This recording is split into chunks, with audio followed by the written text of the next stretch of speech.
Indian Telugu channel కి స్వాగతం। మరణించిన ప్రతి జీవి ఏమైపోతుంది, శరీరాన్ని వదిలి ఆత్మ ఎక్కడికి వెళ్తుంది అంటూ మరణం తాలూకు రహస్యాన్ని తెలుసుకోవడానికి ఎంతో మంది ప్రయత్నిస్తారు।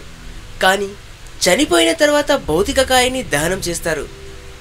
జీవిని వీడిపోయిన ఆత్మ ఎన్ని రోజుల పాటు భూమిపై తిరుగుతుంది? అసలు మరణం గురించి హిందూ పురాణాలు ఏమని పేర్కొంటున్నాయి? సాధారణంగా మనిషి మరణించిన తర్వాత అతని ఆత్మ యమధర్మరాజు దగ్గరికి వెళ్తుందని చెబుతారు। ఇది నిజమా? ఒకవేళ వెళ్తే ఎలా వెళ్తుంది? మరణానంతరం జరిగే పరిణామాల గురించి గరుడ పురాణంలో వివరించారు। మరణానికి కొద్ది సెకన్ల ముందే మనిషి సృష్టి అంతా కనిపిస్తుంది। ఆ సమయంలో వచ్చిన దివ్య దృష్టితో అతడు ప్రపంచాన్నంతటినీ అర్థం చేసుకుంటాడు। కానీ ఆ క్షణంలో ఏమీ మాట్లాడలేడు। అదే సమయంలో యమదూతలు కూడా చేరుకుంటారు। వారి భయానక రూపాన్ని చూసిన వెంటనే నోటి నుంచి సొంగలు కారుస్తూ దుస్తులోనే మూత్ర విసర్జన చేస్తారు। అనంతరం నవనాడులు మూసుకుపోయి చివరికి ప్రాణం పోతుంది। ఆ ఆత్మ యమభటులను నరకానికి తీసుకువెళ్తారు। ఈ దూతలు ఆత్మలను నరకానికి తీసుకువెళ్ళడానికి సుమారు 47 రోజుల సమయం పడుతుంది। ఈ క్రమంలో ఆత్మలను యమదూతలు అనేక చిత్రహింసలకు గురి చేస్తారు। తమ రూపాన్ని చూసి భయపడ్డ మధ్యలో ఆగిన వారి చేతిలోని ఆయుధాలతో దండించేస్తూ తీసుకుపోతారు। అలాగే నరకంలో విధించే శిక్షల గురించి యమదూతలు కథలుగా చెబుతారు। దీంతో ఆత్మలు భయపడి తమను అక్కడకు తీసుకుపోవద్దని వేడుకుంటారు।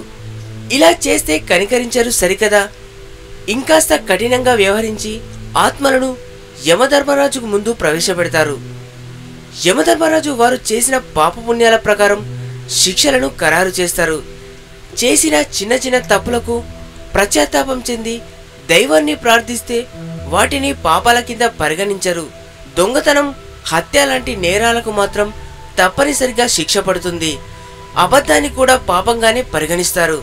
అయితే పాపపుణ్యాలను లెక్కించడానికి ముందు యముడు ఆత్మలను మరోసారి భూలోకానికి పంపుతాడు।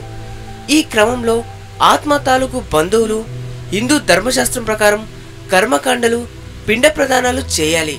వీటిని చనిపోయిన 10 రోజుల్లోగా నిర్వహించాలి। లేకపోతే యమలోకం నుంచి తిరిగి వచ్చిన ఆత్మలు చెట్లపైనే తిరుగుతాయి।